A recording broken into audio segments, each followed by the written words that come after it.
Strings. A story written by Devil_Juice.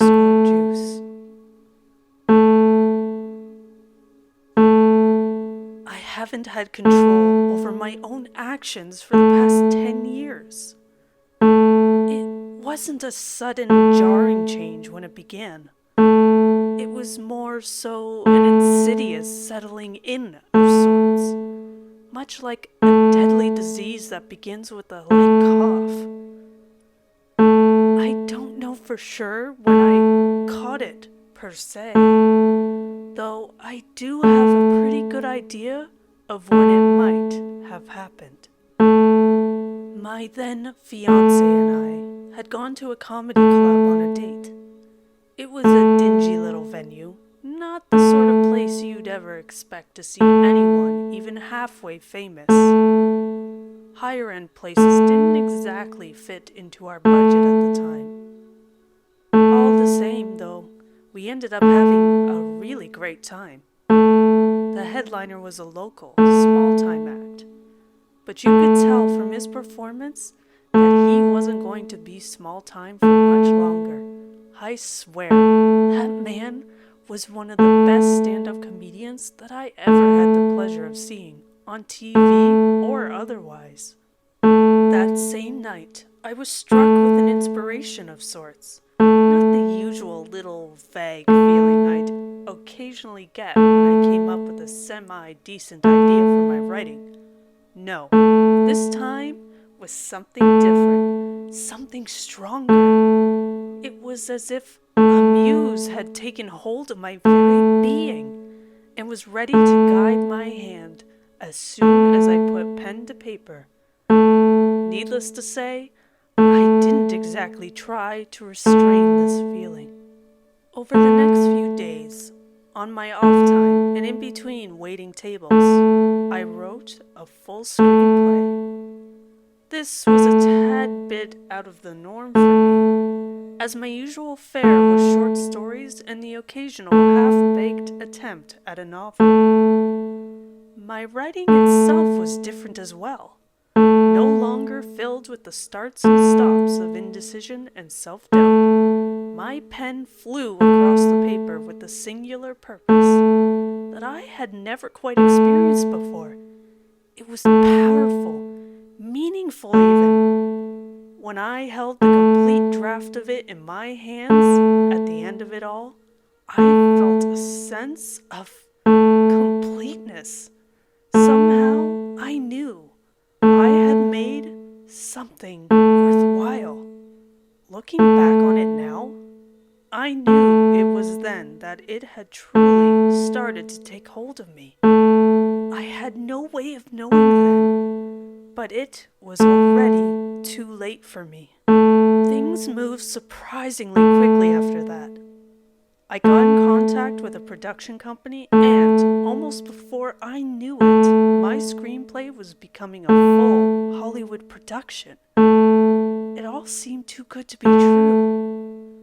Suddenly, everything in my life seemed to be falling into place. My fiancé and I went from living paycheck to paycheck in rural Kentucky to living the sort of high life that we had always half-jokingly dreamed about. I could scarcely believe it was all really happening.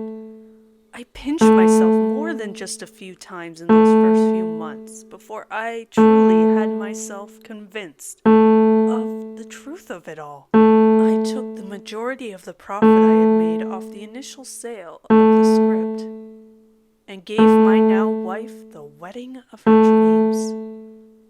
Maybe it was a bit irresponsible of me to spend that much money after having just made it, but I felt the gesture was only fitting. Even as we struggled along every day, barely managing to pay our bills, she always believed in me and supported me in my dream of being a writer. The success I had suddenly found was as much hers as it was my own. A nice wedding was the very least I could do for her, and was only the beginning of what I had planned for our future together. Besides, It was more or less a certainty at that point that more money would soon be on the way. The height of success, unfortunately, didn't last much longer after that.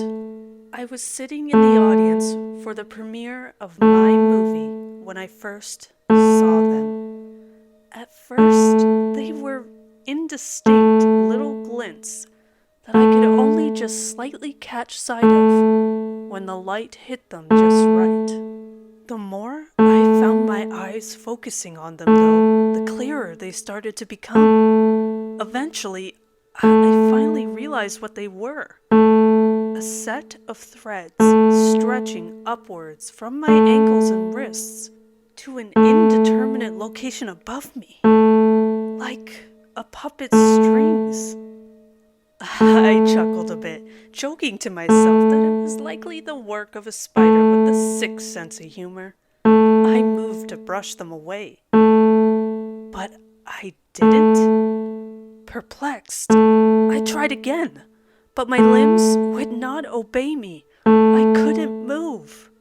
And that was just the beginning of the waking nightmare my life has become. All of a sudden, with seemingly no warning, I had become a passive observer in a life that was no longer my own. My body moved as normal, going about my life and doing all the things I would normally choose to do on my own. Yet, I was very much so not the one choosing.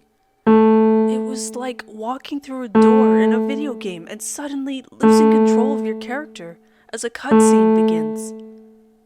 My cutscene, though, was seemingly never ending. However, I quickly realized that I wasn't the only one. The first person other than myself that I had seen with the strings was my agent. He was the person who had gotten me my first movie deal and was meeting with me that day to discuss my new script that would soon become my second. I say my script, but I suppose it wasn't really mine in the truest sense. I hadn't exactly written it on my own. I had been there for the whole process, sure, but it was all the strings work. I wasn't even really all that fond of it. My agent absolutely loved it though, and when I saw the strings rising upwards to the sky from each of his limbs, I realized that I had a pretty good idea why. I thought about a lot of things that day, sitting idly in that office. Had the strings truly only just caught hold of me in that theater? Perhaps they had been with me for even longer, guiding me with an unseen hand before I had even noticed them. Had I actually earned any of my success? Or had it been just given to me? There was really no way to tell, and I seriously doubted I'd ever get an explanation out of a few pieces of thread. After that, I started to see the strings everywhere. I saw them attached to the actors in my movies, passers-by on the street, politicians, and even a few homeless people I happened to come across. The prospect of so many people not being in control of their own actions was terrifying to me. Who or what was controlling us? What was their purpose in doing so? Questions like this ran rampant in my cage mind for months, filling me with so much dread that it felt like I could drown in it. In fact, I almost did. However, eventually, I just sort of gave up. Despite my constant existential dread, it wasn't like I really had the choice to do anything about it anymore. Besides, shouldn't I be somewhat grateful? In truth, the strings had happened to make my life so much better.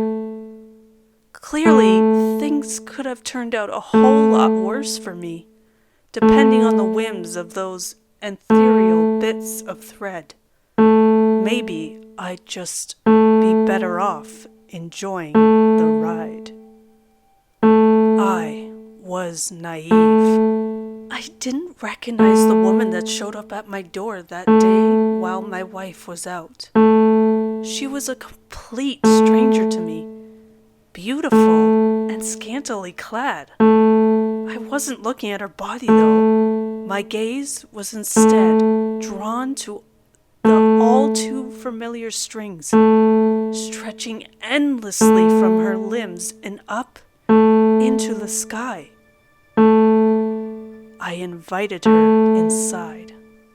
I didn't try to hide my infidelity from my beautiful wife. The strings wouldn't even let me try. Soon enough, she was gone. I had lost her, the love of my life. And with her, I had lost any hope for a happy future. I was completely alone. Not even my family would have anything to do with me after what I had done. I couldn't blame them, really. I thought it wasn't by any choice of my own. I had completely fallen into the trope of a person who becomes an a-hole immediately after gaining even a little bit of fame. I wouldn't have wanted to have anything to do with me either. I just wrote mindlessly after that. I churned out movie after movie, each of them somewhere in between subpar and awful. I felt utterly broken. There was nothing left in the way of passion for my work anymore. It hurt less when I stopped caring about anything at all. I did take some small comfort in the endless scratching of pen against paper, though, as well as my abundant supply of cheap scotch. I certainly hadn't enjoyed it when the strings first forced the bottle to my lips, but I had quickly learned to love it. I welcomed any opportunity to simply not feel. Lately, I've been working on a romantic comedy of sorts. If I had any control over my lips, I wouldn't have been able to call it a comedy with the straight look on my face. In my honest opinion, it was a soulless piece of garbage akin to late Adam Sandler vehicles. It was a work that relied on the star power of the cast rather than the quality of its content in order to turn a profit. That, and way too many poorly timed and poorly executed fart jokes. This isn't the sort of opinion I'd normally have the ability to share, though. I did end up meeting a familiar face, though. The lead actor was actually the same comedian I had seen in that comedy club all those years ago. He looked older now, so much more tired and empty of the vibrant good humor that used to almost burst out from him. It was like looking into a mirror, complete with those damnable strings. His sad gaze strayed to above my head. His face smiled, independent of his own free will. But in his gaze, I saw recognition, knowing, and the sort of gnawing guilt that eats you from inside until there's nothing left.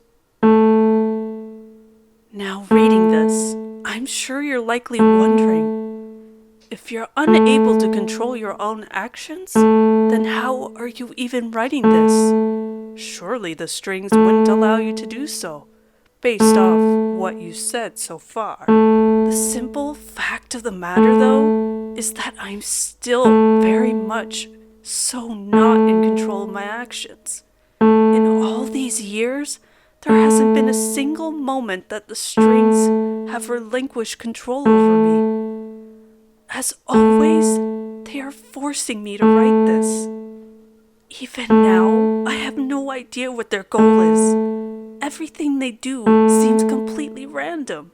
Maybe there really isn't some sort of deeper meaning to the things the strings make us do. Perhaps the unseen puppeteer, if there even is one, simply enjoys playing with our lives. Still though, I can't help but find myself thinking that there has to be some sort of greater design, an end goal of sort, a reason for all this madness. But it's like trying to solve a puzzle from the perspective of one of the pieces I could never hope to fully understand. I do have some idea, though, as to why it's announcing its presence in this manner. It's just a guess, really, but given what I've experienced so far, I feel pretty confident that I'm right about this.